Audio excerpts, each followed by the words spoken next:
A familiar ceiling. The smell of the bed and pillows. I knew them well. Are we back home? Is this my room? Normally there wouldn't be anyone in my room besides me, but their presence made me spring wide awake. When I did that, pain shot throughout my entire body. 大丈夫かな？横になってた方がいいと思うよ。Maybe. Why was Rena in my room? I began to search through my muscles and my capillaries. But Rena's smile belonged to the Rena I knew well. I knew I shouldn't let myself feel this way, but I relaxed thinking that this version of Rena was safe. 俺はどうして？覚えてないの？意識がなくなってからのことは全然。My body had become more lethargic than I could ever have imagined. I guess that will be the expected outcome after exerting everything I had back there. I tried to at least clear my head, but I just couldn't shake the sluggish feeling out of my mind. 一応お医者さんにも電話したから、もうすぐ来ると思うよ。Well, that's great. I guess. それまで横になってた方がいいと思うな。I wasn't injured seriously enough to merit calling a doctor, but knowing that someone impartial was coming was slightly reassuring. 俺どうしてここにいるんだ？確かダム現場で。それはレナが聞きたいな。何があったのかな。レナが行った時にはケイチ君倒れてて。だから聞きたいのは俺の方だよ。変な二人組に襲われて。As I talked about it, I finally remembered what happened right before I passed out. Recalling that memory and the terror that went along with it caused the fogginess around my head to clear right up. Let's forget about those two for right now. I didn't expect Rena to be nursing me. I thought Rena was trying to kill me.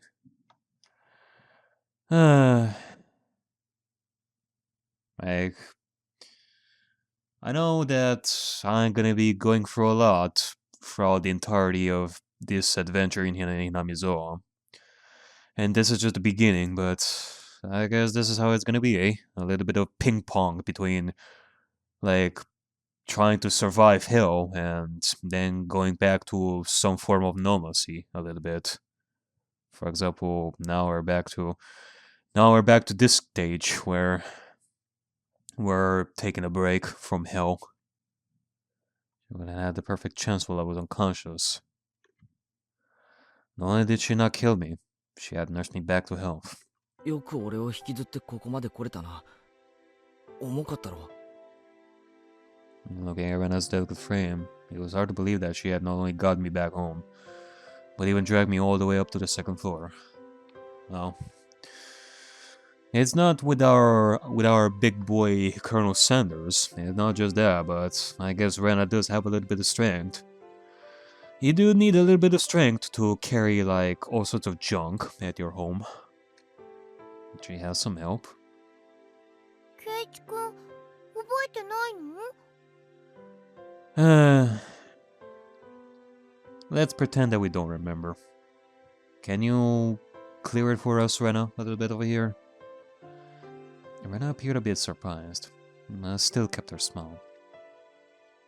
レナはケイチ君に肩を貸しただけだよ。大丈夫、自分で歩けるってケイチ君が。覚えてない？ I didn't remember. My memory was fuzzy up to the point where I lost consciousness. 二人組はどうした？レナが来た時、俺と一緒に、あるいはそばに二人組の男が。いなかったよ。 She just said it bluntly. The way she stated it felt so slightly unpleasant. Yeah, you're not gonna say anything about that. Whether you truly know or you don't know, we're not gonna learn anything about that. I was just too timid at the time. I might be able to force some answers out of Rena. But if I did that, then this kind of Rena might transform into the scary Rena who I didn't know. Feeling that, I didn't press any further. Thinking about it, he was the obvious choice. If both of those men were there, I don't think Rena would even have stood a chance. I couldn't find a way to explain it unless I assumed she brought me here after those two were already gone. Rena was still smiling. Her eyes sparkled warmly. Yet, it felt like I was hallucinating when I saw something. Something akin to a shadow slowly creeping across her face. And that small omen sent shivers down my spine. While Rena was still Rena, I needed to make contact. I needed to contact Oishi-san. Rena stopped me when I tried to get out of bed. She said it would aggravate my wounds, so I should sleep. トイレに行きたいんだけどな。ごめん。 Rena couldn't say anything else. While Rena stayed in the room, I quickly went downstairs to get the phone receiver in the living room. Hey, when I approached the front door, the doorbell rang. Ding dong. It must have been the doctor Rena had called. It was strange for a patient to welcome in the doctor who was making a house call. But it would be incredibly reassuring to have him here for the considerable time it would take Oishi-san to get here. I carelessly opened the door with that simple assumption.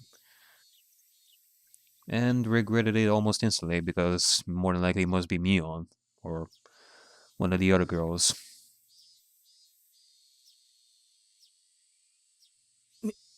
ミオン。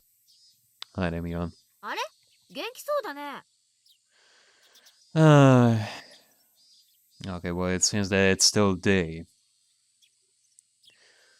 Our parents are not gonna come home until late tonight. 倒れてたって言うから様子見に来たんだけど。なんで俺が倒れてたって知ってるんだよ。レナが電話してきたから。他に理由が必要？ I understood why she would call the doctor. But why Mion too? Rena was descending the stairs behind me. レナ、ケイちゃん大丈夫そうだよ。たく、心配して損した。そうだね。レナも心配して損したかな。And they both began laughing. Yeah. Sorry to ask this, girls, but could you maybe not laugh that much today?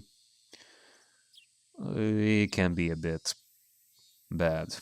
It appeared to be cheerful laughter, but I couldn't shake the feeling that there was a darkness looming over them. うわ、なにこの下駄箱。どうしてたの？ The Shrek that I mashed to pieces that had been like that since yesterday. 転んでさ。その拍子に持ってたバットで叩いちゃったんだよ。持ち慣れないもん振り回してるからこういうことになるんだよ。I kept the fact that it was none of her business to myself. でもこれじゃおばさまたちが帰ってきたらびっくりしちゃうね。後でレナが片付けておくね。さあ、ほらケイちゃん。 Wait, you? Rena? 重病人なんだからちゃんと寝てないとダメだよ。さあさあ、お布団に戻った。 Alright, well, might as well. I get the feeling that with Rena and Mion here, through another spooky event that is going to happen later, our bed is more than likely going to become our next coffin. Like, if we were to go back to bed right now, both of them urged me up the stairs. I had no chance to call Oishi-san. I was pushed onto my bed. As it was the first time Mion had been in my room, she began searching around it intently. She fiddled around my room and was scolded by Rena. You can imagine how it went. It was uncomfortable having my room poked around, but the conversation was so benign that it was a little heartwarming. During that innocent conversation, Mion said something as though it was perfectly ordinary. レナ、監督には電話した？うん。 The director? みーちゃんに電話した後すぐにね。すぐ来るって言ってたよ。The director? Director? That out of place word gave me a bad feeling. Yeah, I mean, not only are we still in that awkward phase with the director, since Keiichi went to him dressed the way he was at that point because of that game, but more importantly, why is the director coming here?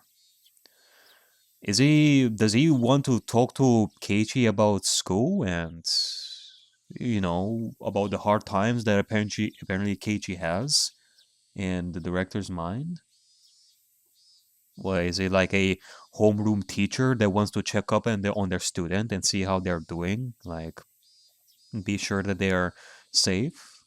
That's heartwarming. Rena called a doctor, then called Mion, and after that she called the director. Who was this director?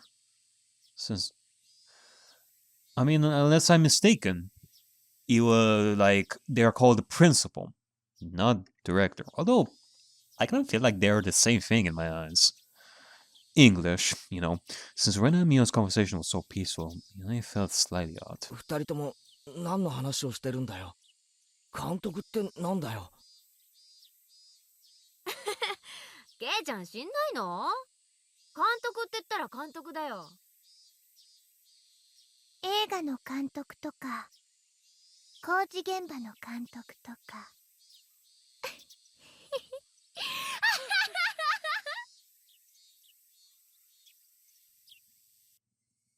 I dug through all my memories for a director who might have business with me. How lovely. Only one thing came to mind. What Rena had just said. The construction site foreman. The very first victim of the first incident. The dismemberment at the damn construction site. The foreman? That was strange. He was supposed to be dead. There was no way they could call him. お前らが何の話をしてるのかわからないよ。その監督が俺と何か関係あるのか？来るって言ったけど、うちに来るのか？ I asked one obvious question after another.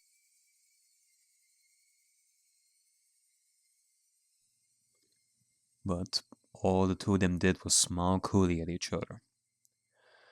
There was a huge difference between how the two of them appeared and how my suspicions were playing out. I guess I was right. Our bed right over here is gonna become our coffin. Slowly, I felt discomfort and panic welling up inside me. I couldn't understand what Ren and Mion were talking about. So I guess the same thing goes with the doctor. Are you gonna call the nurse? Too? ケイちゃん、最近は野球に凝ってるんだよね。監督、それ聞いたら喜ぶと思うな。だから監督って誰だよ。監督は監督さだから監督って誰だよ。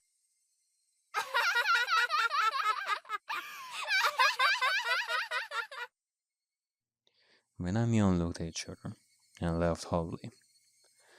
That disturbing cackle unpleasantly resounded around me. And that laugh, long enough to be unsettling, ended abruptly. そうだ、監督が来る前に済ませとくかな。ケイちゃん、覚えてるかい？ Her face was laughing. But Neon's eyes told a different story. 覚えてるって何をだよ。Well, are you gonna begin the process and dismember Keiichi right over here? ケイチくん忘れちゃったのかな。罰ゲームなんだよ。罰ゲームなんだよ。忘れちゃったのかな。おはぎの宿題。どれがレナの作ったおはぎかを当てる宿題。あれ、確か宿題忘れだったよね。So I did have that homework. Well, I thrown away the rest of the mochi after I found that syringe needle. Yeah, I guess you could say that the dog ate the homework. We are being a bunch of bad students, aren't we? So I wasn't able to answer which one Rena made. The penalty for that? Why no?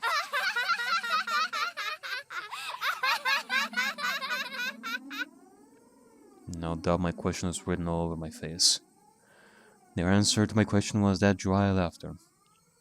I could no longer make heads or tails of anything. I began to think that this entire day was somehow insane. Strange. Incomprehensible. Being chased by Rena. Attacked by strange men. The penalty Mion and Rena were talking about.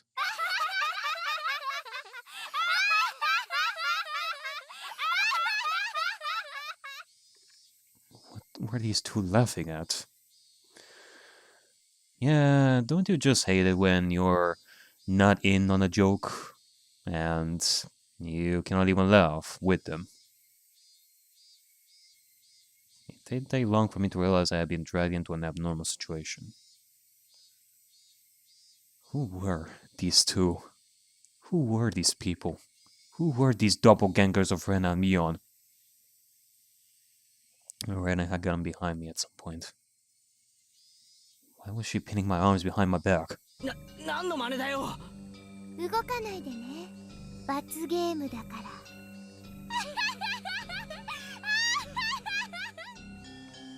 My body was already very sluggish. And Rena pinning my arms made it that much harder to move. I seriously tried to struggle. She wouldn't even budge. Whew boy. Yeah, I was right. You have quite the strength in you. Typical of someone who carries a lot of heavy stuff, like heavy junk, to their house. You surely have built quite a muscle. My panic began to well up, and I realized this was well beyond the realm of jokes and pleasantries. This freakishly monstrous strength. Would that be impossible for a Rena that I knew? Then these thin, frail arms grasped me firmly. Whose arms were they? ケイちゃん、抵抗しちゃダメだよ。快速大何錠でもいいや。罰ゲームに抵抗しちゃダメなんだからさ。Mion. No. That thing that looked like Mion spoke to me like how Mion would speak to me. But I was certain that this was not Mion. Someone who wasn't Mion. Someone who was just pretending to be Mion. 監督が来る前に済まさないとね。Mion fished into her pockets and pulled out something bizarre. I could tell what it was just by looking. For such a thing to be in her pocket, my mind wouldn't accept it. Let me guess. Is it a needle? なんだよ、それ。It was small. Syringe. Syringe? You gotta be kidding me. It was a small, clear syringe. The kind a doctor might use if you went to them with a high fever. And it held me even tighter. And I could hear that clattering laughter that no longer sounded like a laughter, blaring into my ear. And that eerie laughter. Using something that only I knew could ever produce from her own throat. I'm sorry, what? Oh, laughter. Okay. Like, before, I read that she took the syringe out of her pocket. And for some reason, I thought that she took that syringe out of her, like, throat. Jesus Christ. That would be quite the imagery. Unable to defend myself, the syringe Mion was holding drew closer. And that needle tip was waved in front of my face countless times. 大丈夫大丈夫。痛くないから痛くないから。何をする気だよ。これは一体何の真似だよ。ケイちゃん、何言ってんだか分かってんでしょ。何が？俺には何が何やらさっぱりわからねえよ。知ってるくせに今さらかまととぶられてもな。わけのわからないことを言って俺を煙に巻くのはやめろ。富武さんと同じ目に遭ってもらう。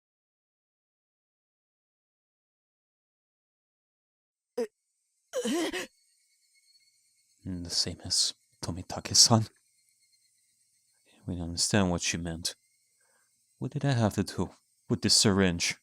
ケイチくん、とぼけてるね。Yeah, so you're saying that you're gonna do exactly the same thing that happened to Tomitake. The group of people that attacked Tomitake. うすうすは気づいてたくせに。And I whispered into my ear, laughing as if to admonish me. But even the way she spoke was repulsive beyond compare. Playing dumb? Me? About what? What do you mean, the same as Tomitake-san? みんなはじめは引き逃げされたものだと思っていました。ですが、意識を確かめるために近づいた警官はすぐに異常に気づきました。喉がね、引き裂かれていたんですよ。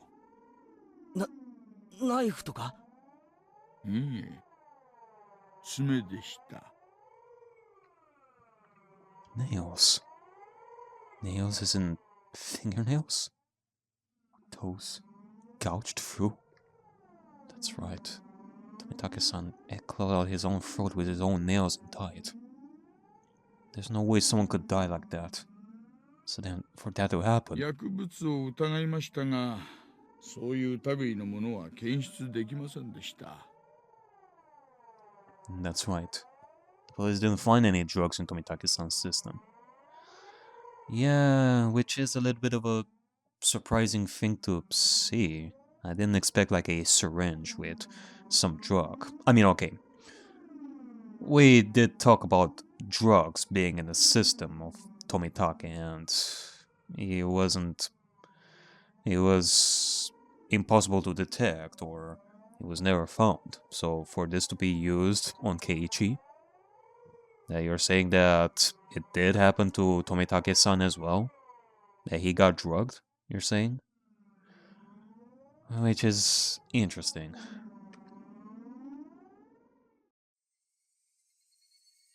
警察は富武さんの遺体から薬物は検出できなかったって言ったぞ。The two of them laughed together with that sickening laughter. Of course they laugh. To assume that such a medicine didn't exist just because the police didn't know about it was completely foolish. Meaning, the drug that caused Tomitake-san to die in such a bizarre manner did exist.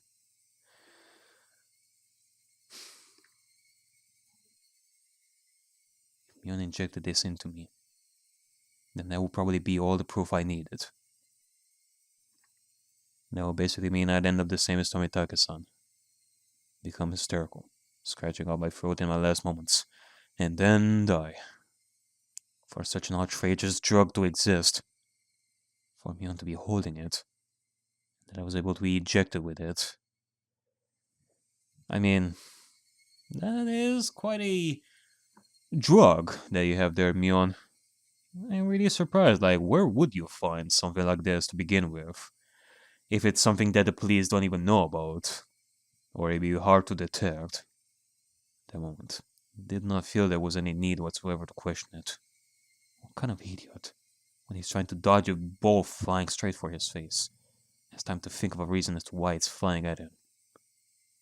観念しなって。んじゃ。Mion's actions lacked any gravitas, and that made it even more terrifying. There was none in the ceremony like when someone is sentenced to death. There was no hesitation at all. As if she were brushing her teeth, Mion reached out with one hand and grabbed onto my chest. He Felt like electricity had run through the back of my head, and the entire world had gone dark. Did I stand up too fast? Or did someone hit me really hard in the back of the head? Having lost my sense of balance, I was assaulted by a wave of dizziness. Alright, well, nighty night. I guess I'll see you girls next time, I guess, after sleeping some more. I guess.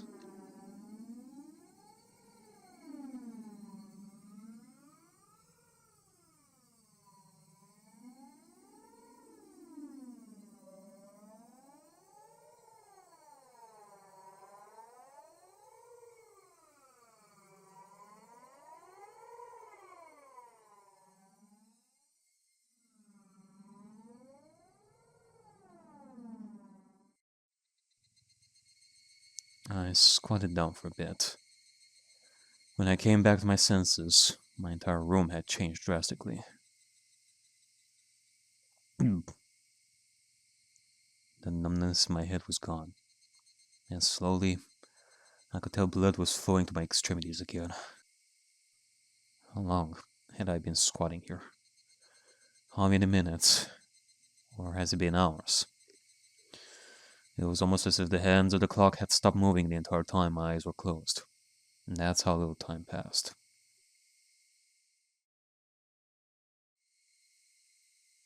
Really? The air in the room was filled with that madness from before. Only a dull silence. Rena wasn't there pinning my arms, and Mion wasn't there about to inject me with a needle. No way. Could it be all of it was a hallucination? Well, there was no one present in the room besides my own. It was the weirdest experience I've ever had. Certainly, with Rena and Mion. I doubted my sanity for a moment, but I was also seized with some sort of comfort. I guess that terrible ordeal was a hallucination. Neither Rena nor Mion. They would never do something so terrible. I mean, I guess we can check. Do we have like any needle wound on our body? My head grew hot. I could tell my emotions were welling up. Why? That wasn't a reason to cry. Why? It was sorrow. Why was I sad? I don't understand. I don't understand. Kind to everyone, not discriminating against age or gender. Mion. That Mion was sprawled by the window in a natural pose. What? Blood stained her a deep red from her head down to her chest. The bright crimson smeared on the walls. And that splatter had undoubtedly come from Mion. She always had that bright smile and was kind to me from the day I transferred. Rena. That same Rena was slumped at my feet and was making the same pool of blood as Mion.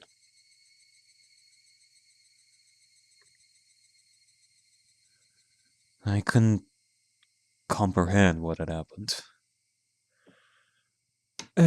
Sure, it's a surprise to see this a little bit. I surely did not expect this. Did someone come to save me? Then they beat these two down? With this metal bat? I finally noticed the weight in my right hand. How long had it been there? It was Satoshi's metal bat. It was covered in a deep red.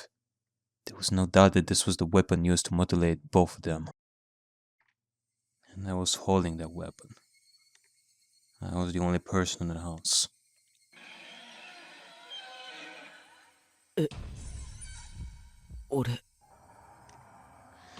Looking at this objectively, I couldn't think of anyone other than myself who could have done it. 俺がやったのか？ That's right, Keiichi Maibara. Of course I did it. I told myself gently, as if coaxing myself. Hey, me. There is no reason for you to remember it, nor is there a need to regret it. Eat or be eaten. You get that, don't you? 違う。こんなに。 Neither Rena nor Mion had moved an inch. It wasn't just a split forehead and a trickle of blood. Nothing that simple. What the fuck?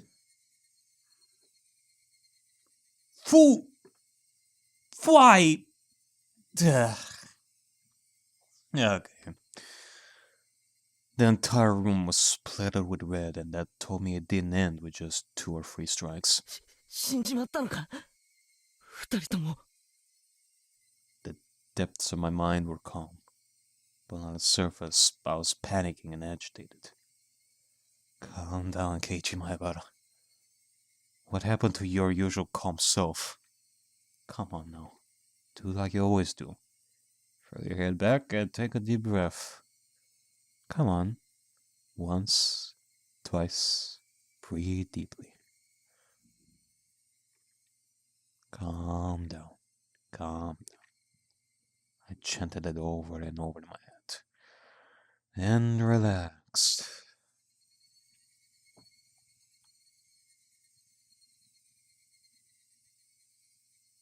Color came back to my vision, and smells reinfused the air. At the same time, I remember what happened when I blacked out.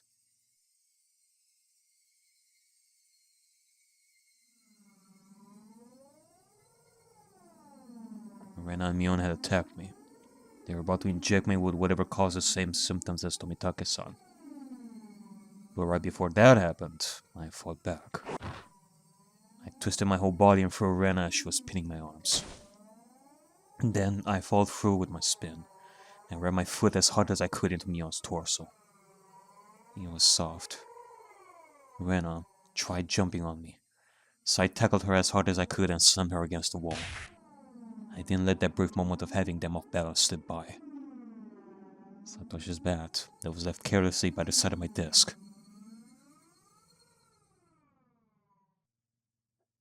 Weep. At that moment, everything went pitch black. There was nothing recorded past this point on the videotape of my mind. No. That wasn't right. It wasn't that there was nothing recorded. It was recorded just fine. Just the other me inside myself had told me not to look and had turned off the TV. Just because the screen had gone black and I couldn't see it didn't mean that the videotape within me had recorded it. The TV was just off. The video was still playing. The tape within me, creaking along, still playing. On the other end of that pitch black screen, that horrifying video was still playing on. Compared to this though, the scene right before my eyes, but still so difficult to take in. There was blood splattered everywhere on the walls, the two of them in these unnatural poses. Not a sign of movement from them. I can't even tell if they were breathing. No matter what the circumstances were, my friends, these girls, I had attacked them. I may have even killed them. But if I hadn't done this, I would have been the one done for. Balancing that out on an imaginary scale, it felt odd that I would even feel bad about it. Even if it was a bit excessive, this was justifiable self-defense. The proof was all here. The two of them collapsed here, and Neon's syringe filled with some unknown drug. It would certainly solve the mystery surrounding the incident with Tomitake-san, although I myself doubt it.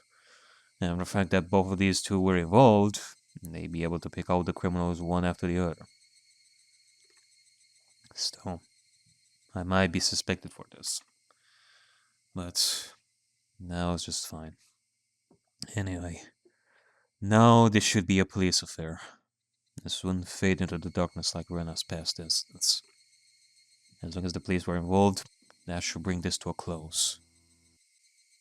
They'll probably revisit their investigation on a chain of incidents. Oishi-san would definitely get to the bottom of it. Meaning, my wish of not wanting to die, of wanting to know the truth, that will be fulfilled in its most basic form.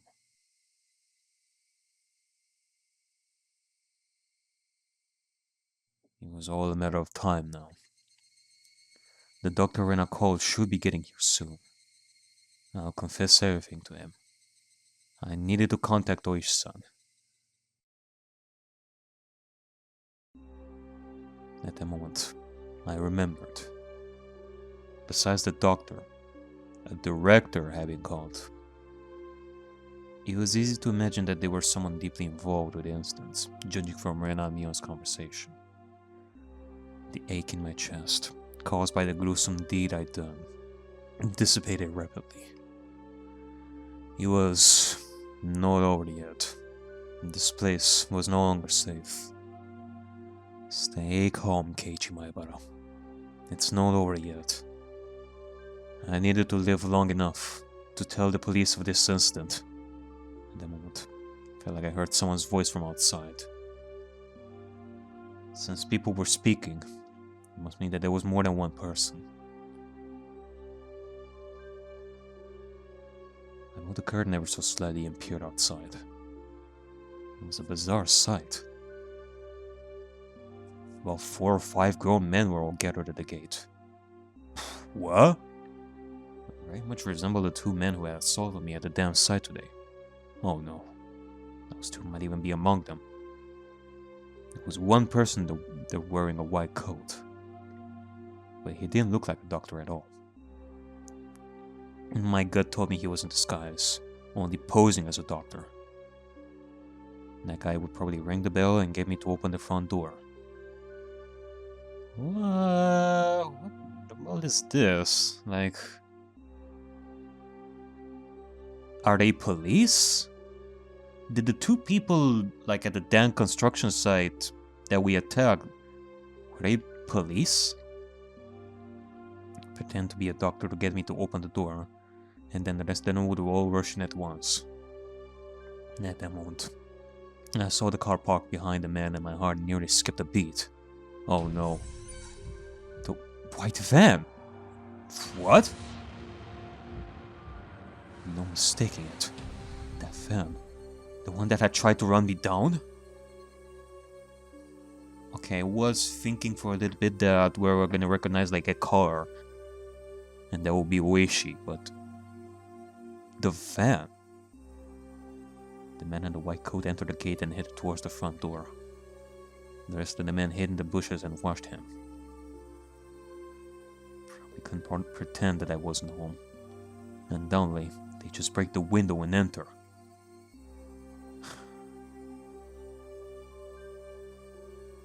Were we being watched this entire time?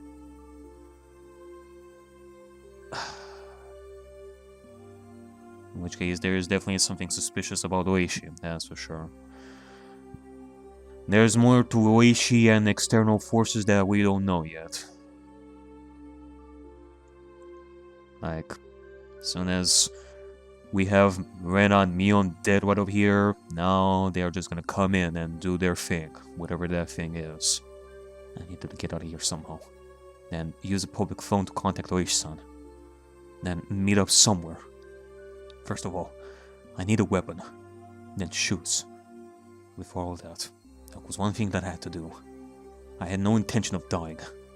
I'd live, and reveal the truth about this nonsensical curse of Oyashiro-sama. But what would happen from here on, regardless of how determined I was, may bring about my demise. And that was why. There was one thing more important than getting out of here right now. I need to get the clock out quickly and take down the note hidden behind it.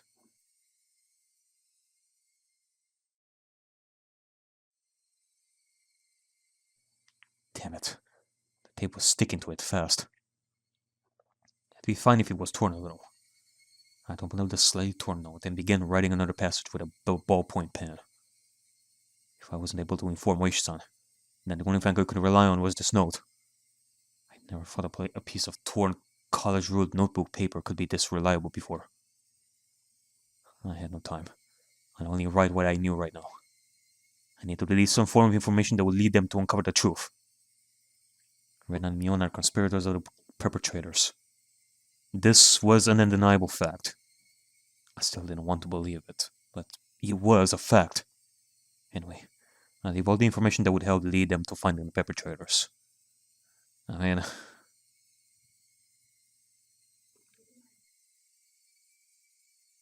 there are 4 or 5 adults, maybe more.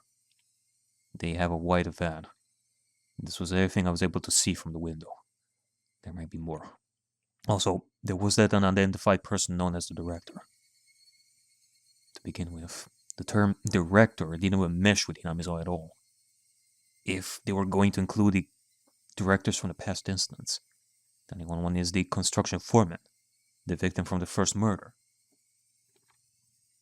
Very first victim in the chain of instance. As Keiichi said, there is one person in a white coat. He says that they may be posing as a doctor, but could be a doctor. In which case, maybe Neon was not referring to past victims and all that, as of to make the incident more spooky. No, they were really talking about some people that we don't know. A doctor and a director. But it was also said that they were the one who called them. That's... Huh. Killed in a lynching. His body divided into 6 pieces. His right arm was never discovered. The police should have confirmed that death. But Rena and Mion did both call him director. They said director. They wouldn't use that term to refer to someone who was dead. The police would never even conceive that someone who was deceased could be involved. Could that be some sort of oversight? I didn't know. But even if I didn't know, it could be a big hint for Oishi-san. That's right. They needed to start fresh from the first instant. It wasn't just a simple misrememberment, but the start of this string of mysterious deaths that would follow. So then, there must be something hidden there. Please reinvestigate the victim from this dismemberment incident. He's alive. His death should have been established after an autopsy. Logically, you would think as much. But is that really the case? So we're gonna go with the idea that he's alive? Which, again, that would imply that Oishi lied to us, and even Tomitake lied to us. Lied, or that's all they knew at that point. Could it have been some sort of ploy that they were able to deceive the police with? Could be. Shouldn't jump to conclusions. But he may still be alive. I had no time to ponder that right now. Oh yeah, there's something even more important I needed to write. Tomitake-san's death was from an unknown drug. That's right, that drug. And it was an irreplaceable piece of evidence. No doubt, just by having this, everything would be uncovered. I couldn't just leave that vital clue lying on the floor. This syringe is proof. Writing it down, I stuck the syringe onto the back of the clock with plenty of tape, so it absolutely would not slip out and fall to the floor. Firmly. Firmly. Oh, there they are. The bell rang. They were here. I couldn't write anymore. But even still, there was one last thing I had to write. Well, I have no idea why it has become like this. And this may be the closest thing to the truth out of everything I wrote on this note. If you're reading this, then I'm probably already dead. Though you may or may not find my body. If I was going to write out everything that could happen. You're dying from the curse, or being demoned away. You who are reading this, please uncover the truth. That is my only desire. With this, my last will and testament was complete. It wasn't certain that I was going to die, but it was my final plea, just in case. I folded the note, stuck it back onto the back of the clock, and returned the clock back to its usual spot. I couldn't help but pray. Oishi-san, if something happens to me, I leave the rest to you. After that, I gazed down silently at Ren and Mion. It was first probably the last time we'd ever see each other.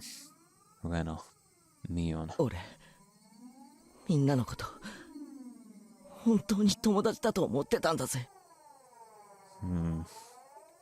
But why did it end up like this? I never had any fun in my previous school. I only worried about standardized test scores, about if the school I hoped to get into was where I really wanted to go or a safety net. That was all I talked about. It was a dull life.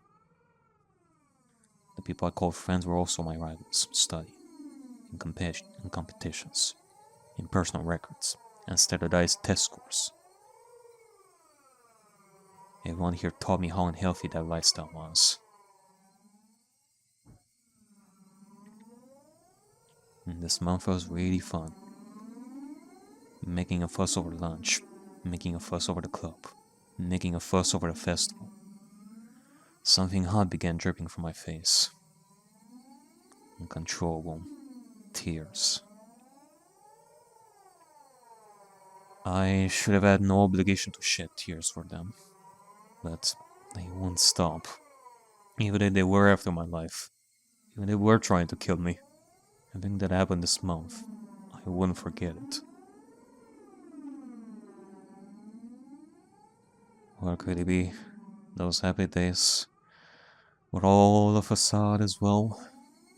Was it all a trap, meticulously orchestrated up until today, to ensnare me? Could it have been that I had just arbitrarily assumed that they were my friends? That couldn't have been the case. Both Ren and Mion, they really were my friends. Those happy days, there was nothing fake or unclear about them. Someone probably forced them to try to kill me. Or their minds were taken over, possessed by the natural entity known as Oyashiro-sama. Regardless, both Rena and Mion, they were the best friends ever. And when they were coming after me, it wasn't of their own volition. They weren't the kind of people to sell off their friends, no matter what means were employed to force them. And there was no way such a thing as being possessed by Oyashiro-sama could happen in reality. Then, did the real Rena and Mion come after me? What was I thinking? What a silly, dumb idea. Having beaten down both Rena and Mion. I was still debating if they were the real ones or fakes. There was no real or fake. Only the reality that was before me. Rena and Mion were sprawled out at my feet. That was the only truth. I was only trying to twist the facts to my benefit. That I had beaten my friends to death. No matter how I spun it, it wouldn't change reality. Rena and Mion were both dead. Felt like there was a crack in the dam of strange emotions I was holding back. Felt like my calm state, which was nothing more than a bluff, had receded. In that opening, insanity was leaking out. I killed them. I killed them. Rena and Mion. I killed them. The doorbell rang again. The relenting echo put me back into a state of composure once again. I didn't have a moment to spare. Quickly, I needed to get away. I guess so. Bye, Rena. Bye, Mion. Well, we'll hope to see you soon. I didn't want to die. I would uncover everything after that. The identity of whoever or whatever had pushed me this far. Even if I had to drink mud and eat grass, I would survive. I would survive. I would definitely survive. I killed Rena for that very reason. I also killed Mion. I went that far just to keep living. So I cannot die. For my sake. And for the sake of the late Rena and Mion. I have to survive. I ran towards the door and grabbed my shoes. And the doorbell rang again as it urged me on. Okay, well, what are we gonna do though? Behind this single solitary door, they were there. Keeping quiet, I headed towards the kitchen, headed towards the back door. Before opening the back door, I put my ear to it and checked for people outside. No one? But I put on my shoes. I opened the door slowly as if to not make a sound.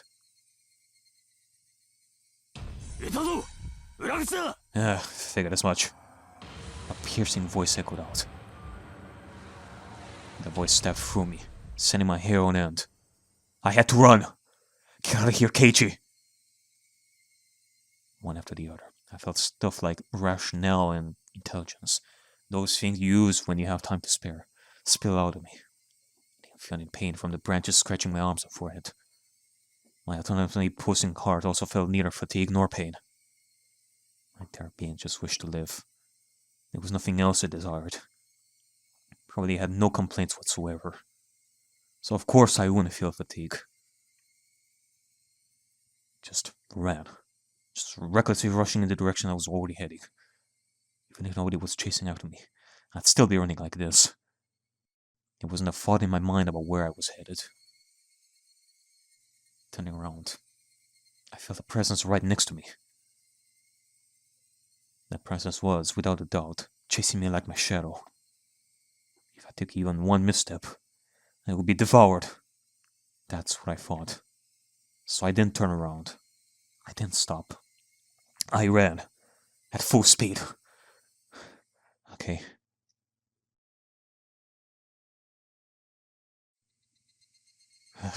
Good. Good. Quack, quack, quack, quack, quack, quack, quack. That was the chirping of the Higurashi telling me it was evening. Trying to tell me something. And then I finally heard it. And the wailing cry of the victims who didn't make it. Would I be joining them? Quack, quack, quack, quack, quack, quack, quack. Only the Higurashi knew. They knew everything. They definitely knew. So, I ran towards where I could hear more of the Higurashi's chirps. The farther I ran, the farther away their chirping became. I couldn't get near them. Why are you all running away? Was it my fault? Was I the one to blame? Then I'll apologize. Sorry. I'm sorry. I'm sorry. I'm sorry. Sorry. I'm sorry. I'm sorry. I'm sorry. I'm sorry. I'm sorry. I'm sorry. I'm sorry. But that only the Higurashi knew.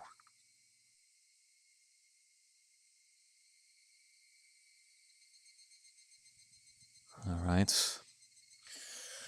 Running away into the unknown.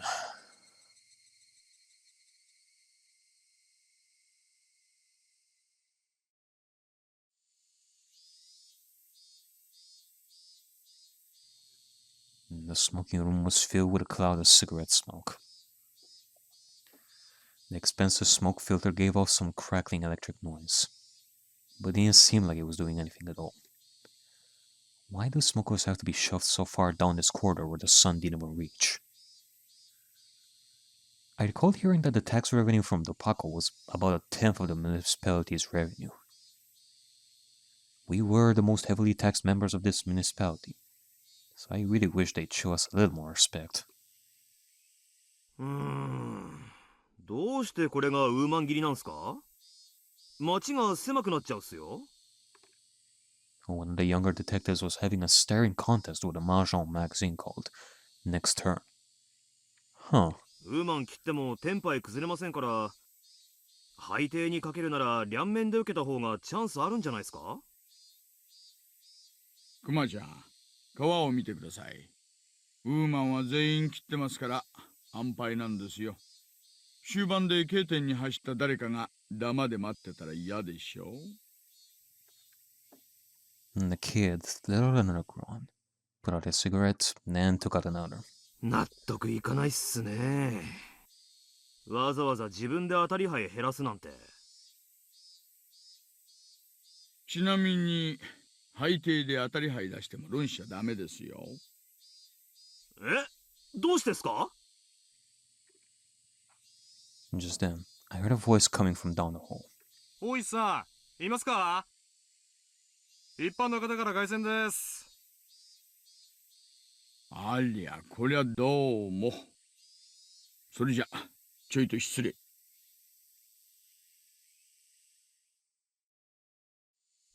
どうして論しちゃダメなんすか? あ、待ってくださいよ、大石さん!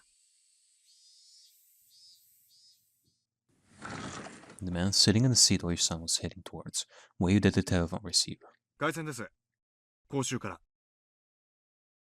ああ、どうもすいません。お待たせしました。大石です。もしもし。大石さんですか? もしもし。前原さんじゃありませんか。どうもどうも、こんにちは。From the tone Maebara-kun's voice, I already knew he was in a predicament. And this was the first time Maebara-kun had phoned me. He was calling from a payphone. 落ち着いてください。何がありました? His voice was erratic over the line. He had completely lost his sense of composure. After checking that nobody else could hear him, I prompted him in a hushed tone. 何があったんです?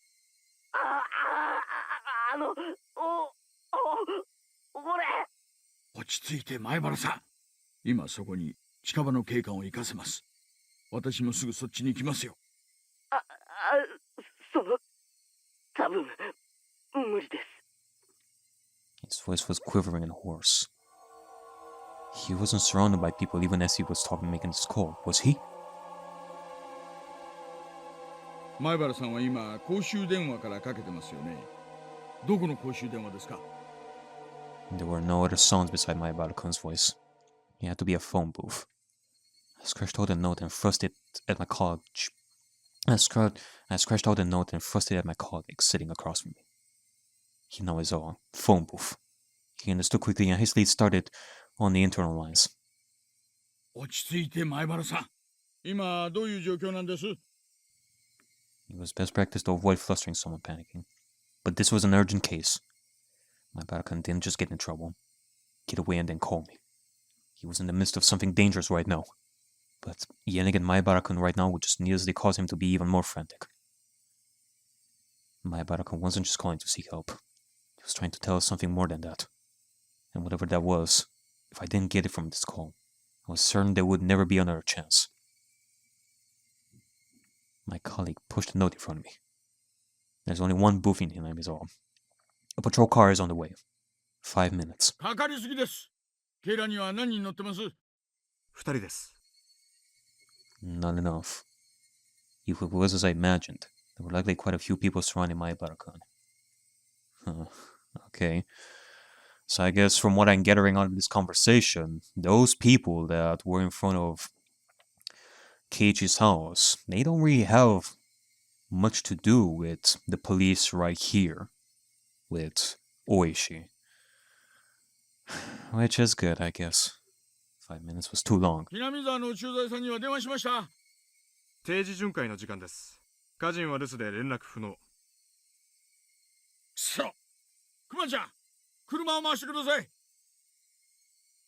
了解っす。もしもし、大石さん。もしもし、大丈夫です。ちゃんと聞こえてますよ。There was something wrong with Maebara-kun. There wasn't no normal coughing sound. Uh-oh.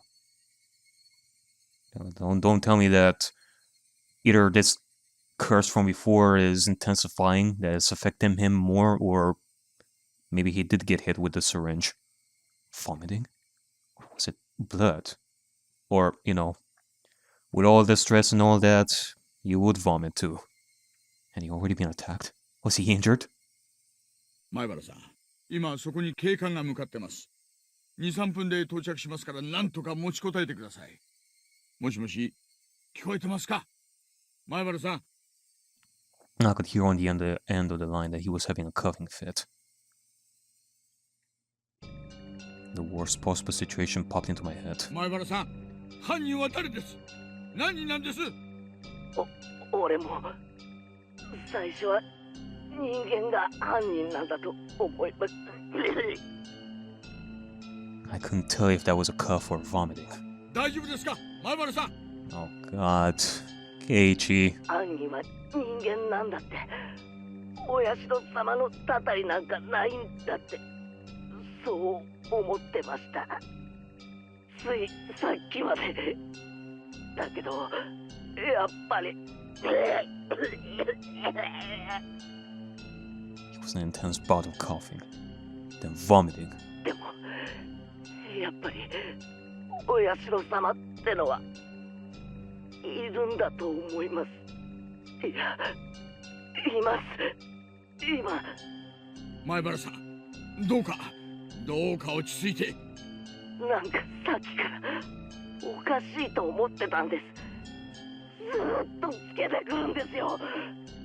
走っても走っても走っても走っても影みたいにぴったりくっついて。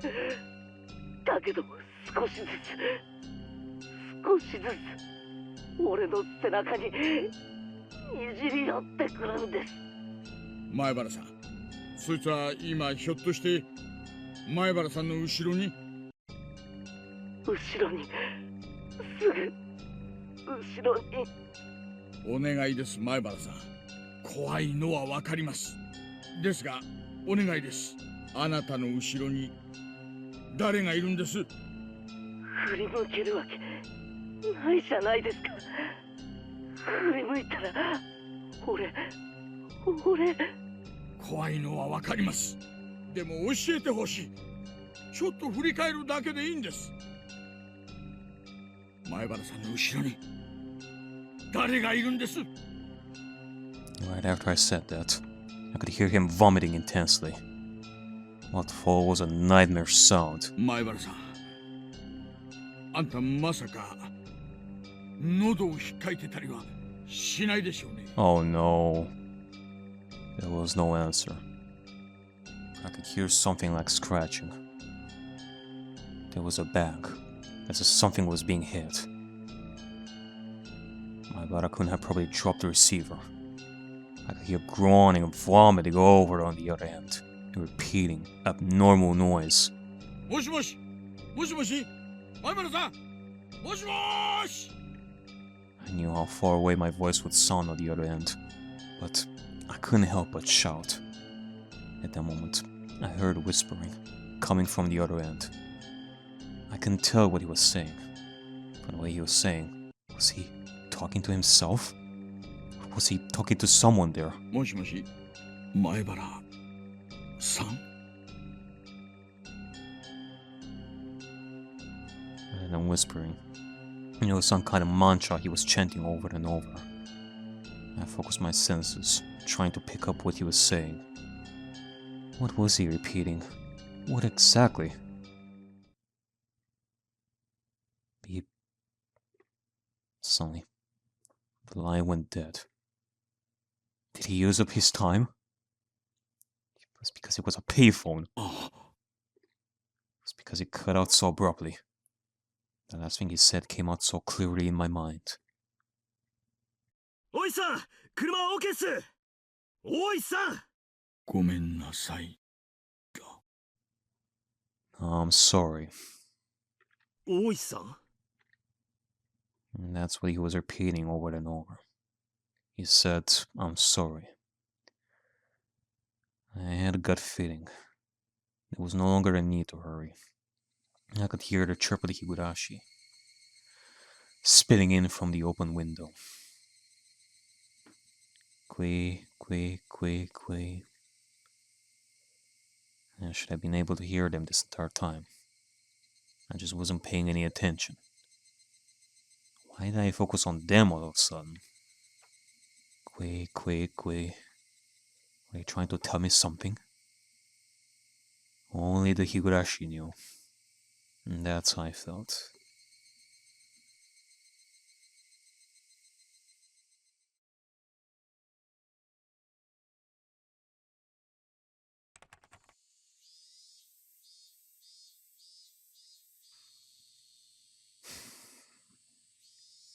In June 1983. In Hinamizawa, a remote village near Shishibone City, there was a murder involving 2 female students. The suspect is Keiichi Maebara, aged 1X. The suspect called over his 2 female classmates, ran Ariakey and Sonozaki to his house, and beat them to death with a metal bat. The scene of the crime was the suspect's room on the 2nd floor of his house.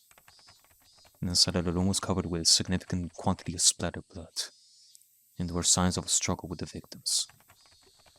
In addition to the scene of the crime, the entryway, living room, and kitchen all had traces of a struggle. At the entryway, the shoe rack and wall had evidence of being impacted by a strong blunt force. It is to be believed to have been the same bat as the murder weapon. Having no traces of blood, it is believed the destruction occurred before the murders. There is the possibility that the suspect overpowered his victims to keep them from fleeing. In the living room, the rug had been pulled back, then thrown aside. It is hard to believe that this had a connection to the struggle with the victims, and thus the reason for this remains unknown. In the kitchen, the garbage bag was torn apart, and its contents were spread out on the floor. Garbage was strewn about in the surrounding area, and handprints believed to belong to the suspect were discovered. It is believed that the suspect had for some reason taken out the garbage and stuck it with his fists. The reason for this remains unknown. In addition, there was a note stuck to the fridge. The words, "Was there a needle?" were written on it. The meaning behind this remains unclear. Just in case, the garbage was searched, but the needle was not discovered. Though the garage door was functional, it had been left open ever since the suspect moved in. The garage door was found closed. The suspect's fingerprints were discovered on the garage door. The reason behind this remains unknown. The suspect fled the scene of the crime. However, patrolling officer Hinamizawa local PD found the suspect collapsed inside a phone booth. At the time of discovery, the suspect was unconscious in critical condition. He was rushed to the local hospital for treatment, but did not regain consciousness and died 24 hours later.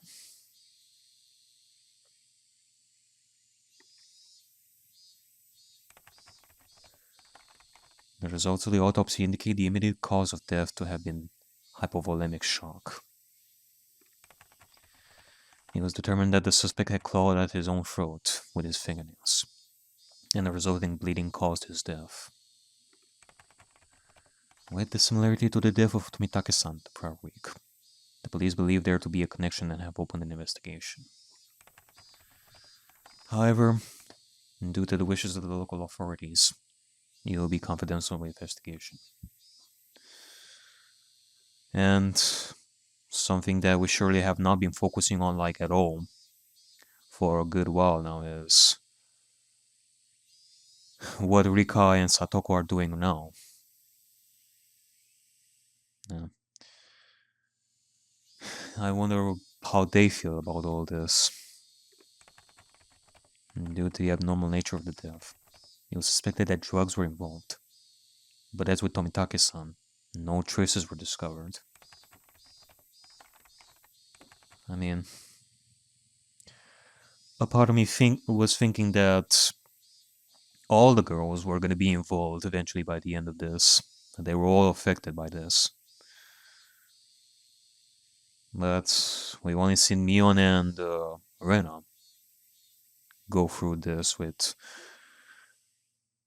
Keiichi. Whereas for Satoko and Rika, they remained silent in the distance. However, with several accounts of the suspect's bizarre behavior leading up to the incident, it is possible that this was premeditated.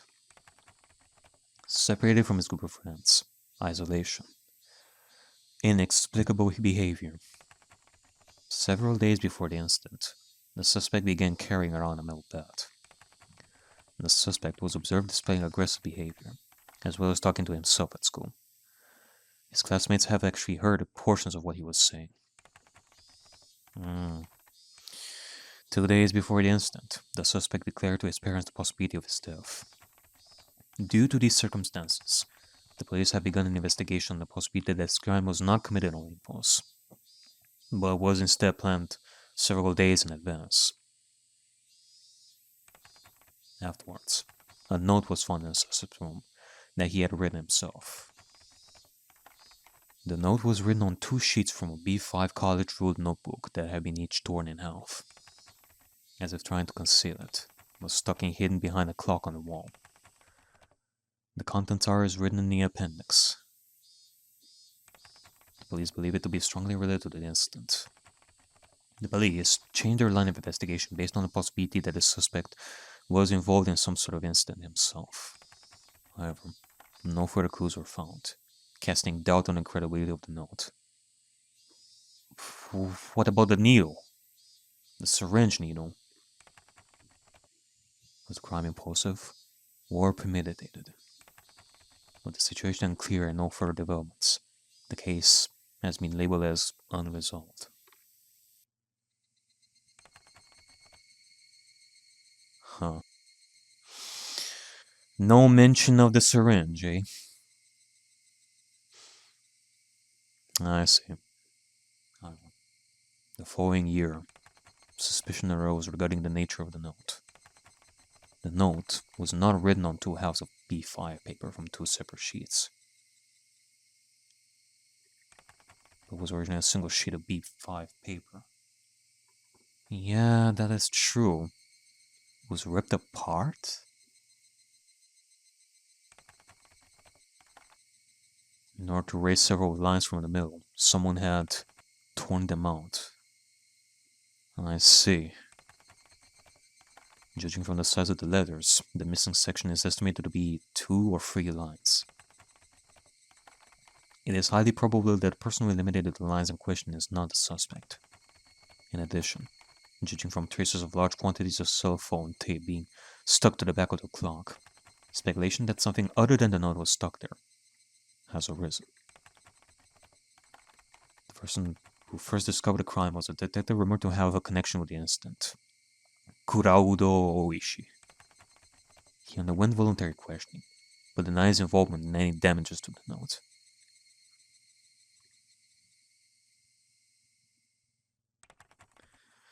The suspect's note. I, Keiichi Maebara, am in fear of my life.